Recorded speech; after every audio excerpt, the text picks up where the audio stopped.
Research suggests that EAL pupils have specific written language needs which the national curriculum can't necessarily deal with comprehensively. As part of a DFES initiative, Lambeth LEA have piloted an alternative framework for assessing EAL writing.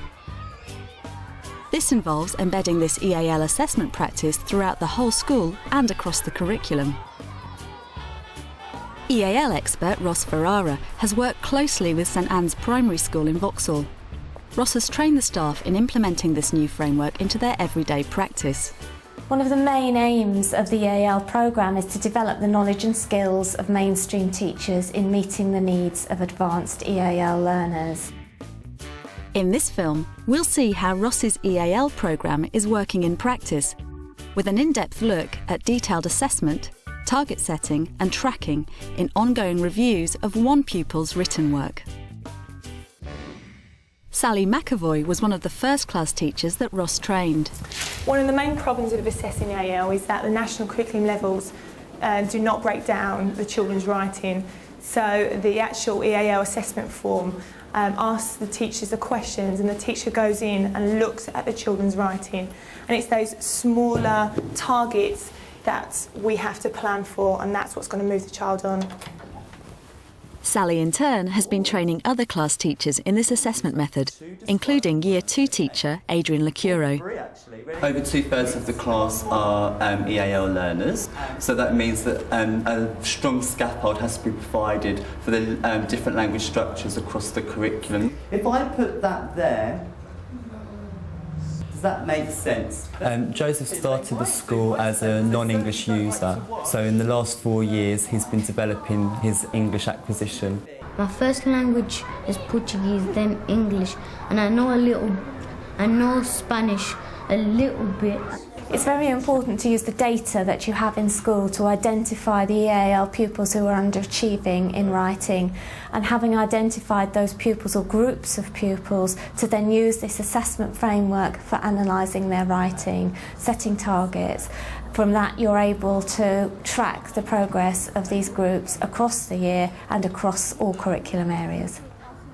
As the children progress through the primary school, the demands on them in terms of what they're expected to write grows, and they're expected to be able to use and manipulate a number of different genres, which brings with it all the attendant features of the types of language and vocabulary, formal and informal language, and the syntax which belongs to all those things.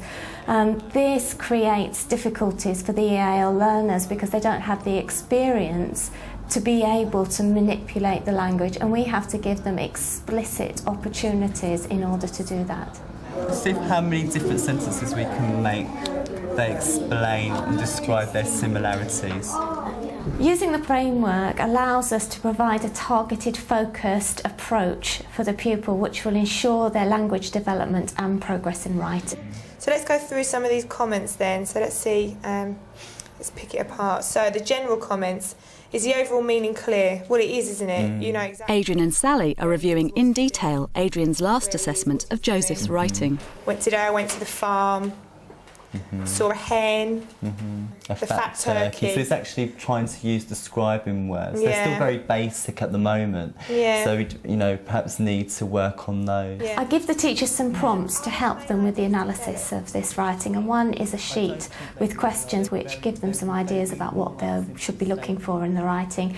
And there's also a filled-in framework with some prompt questions which will make sure that they are actually looking for the important parts. The framework has a number of headings, so we might be looking at the text type that the children are using, and we'd be considering, well, have they actually written appropriately to that text type?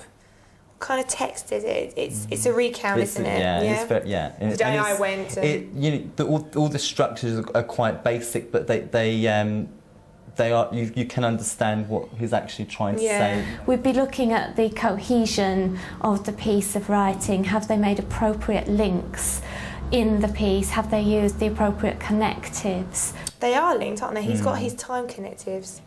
So today first, and then next, and then after that.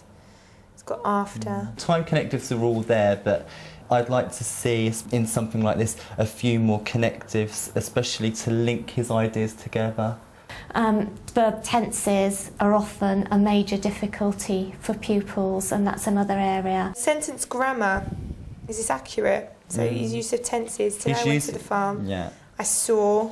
It was. I haven't seen any anywhere where the tenses tend to get confused. It is all very much in the past. But then also as well, it's I saw. So again, We'd be looking closely at the sentence grammar, the syntax that the child is using, and there are very often difficulties around actual word order, the complexity of sentences. I think his choice of vocabulary in this piece is quite weak. He's really described all the animals in terms of their colour. he hasn't really mentioned the character of it, or he hasn't tried to put something quirky in that he saw or he remembered. No. It's quite mechanical. I'm following the structure. That's through those structures actually taking on board, those structures that have been given to him. He does tend to stick to it. Yeah. So it's really about now pushing him on. It's really about giving explanations in his writing. Okay, and the spelling, that doesn't seem to be a problem, does it? I mean, No.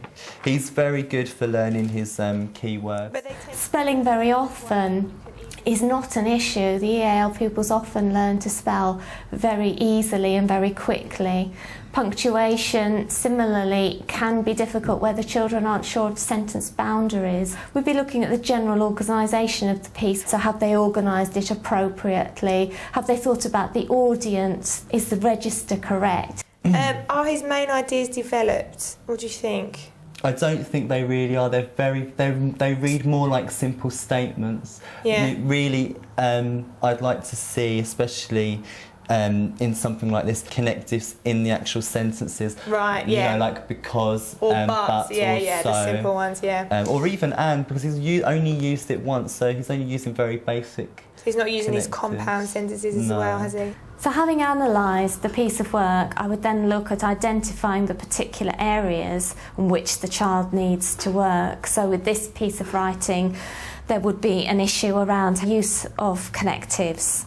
I would focus on developing a wider range of connectives, and I would actually specify the particular connectives. So because is his target, to use because and give his own reasons. If we're using because, for what I'd like to see him doing is being able to explain. It's really explaining why using because. So I'd like to start working on language structures across the curriculum in the present tense using compound sentences. So using because in the present tense. Yes.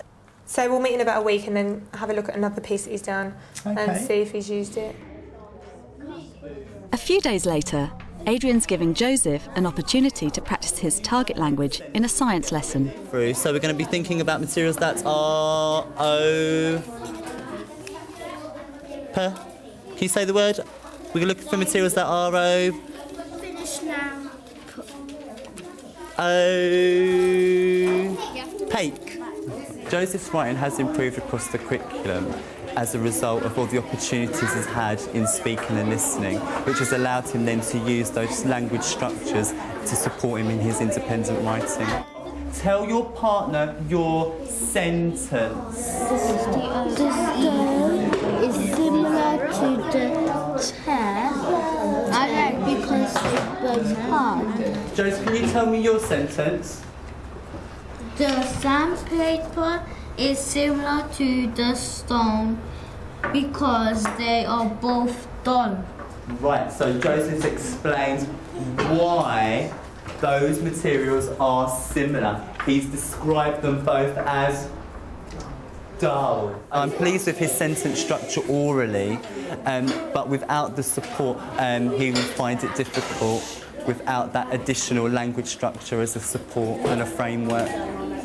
Targets for EAL children aren't really weekly targets, they're targets that stretch across at least half a term, so they're actually confident with using sentences, using because, explaining why things happen, how things happen, and the idea is that that feeds through then into the whole of the curriculum. So we're using that word because again to explain why the materials are similar. Okay. I think having the goals allows Joseph to know exactly what he needs to do next. So when we're looking at success criteria in our lessons, he can have some sense of self-achievement by actually looking at that word because and showing how he's actually used the structure to explain and express himself. Every week I get a different target. And it's very easy, the target, because I can just read the target and then I'll know what to do. This work fits in very well with assessment for learning, which all schools are beginning to take on. In fact, that the child themselves is able to independently look at their work and see whether it's been successful, whether they've met their targets or not. The children usually respond very well to that, and we often set up a system where they will go through their piece of writing independently and put ticks or mark in some way the areas that they've achieved against that particular target. So you're setting them really a success criteria. You know, it's asking him again and again to explain why, you know. 1 week later, Adrian and Sally meet again to reassess Joseph's targets. Why all the time, and I've been working a lot this week with him on explaining why and how. And he seems to have done it here very successfully. It smells like monkey poo because they don't clean the cage. I mean, he's had a go at the because. It's not a great example. Of a reason, but it's an ideal sentence. You know? And I think as well, when you're using because you're taking a risk, because you're having to explain why, so some of the sentence structure is becoming a bit confused. They're also spiky, pointy dead flowers. They're spiky because the twits don't want nobody to step there. And I think that's because he's really beginning to take a risk now and actually explain what he's actually thinking. Makes his work more interesting to read because I'm actually beginning to assess as well his ability to express himself. I think this has allowed Joseph to obviously be in role as a character, so he's actually taken on the role of another character, so it's been creative writing. Please don't come and P.S. And I think that's because it's a different genre, so it's allowed him to actually experiment with using his because sentences, so they don't necessarily have to be the correct answer so long as he's explained the reason why. Yeah. What do you think about his vocabulary? Remember you said before that you didn't think it was as ambitious. We've done a lot of work this week with synonyms for words to describe Mr. and Mrs. Tripp. Oh, right.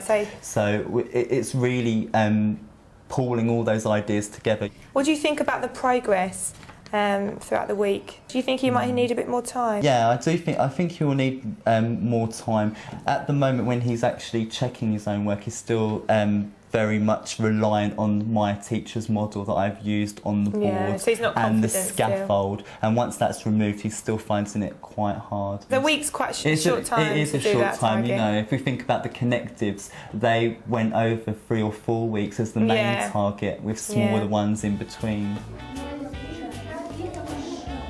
It might take the child longer to achieve a target. It's being flexible and making sure that you are having plenty of opportunities to actually talk to the child and look at their work with them so that you're sure that they are actually achieving the target that you've set them.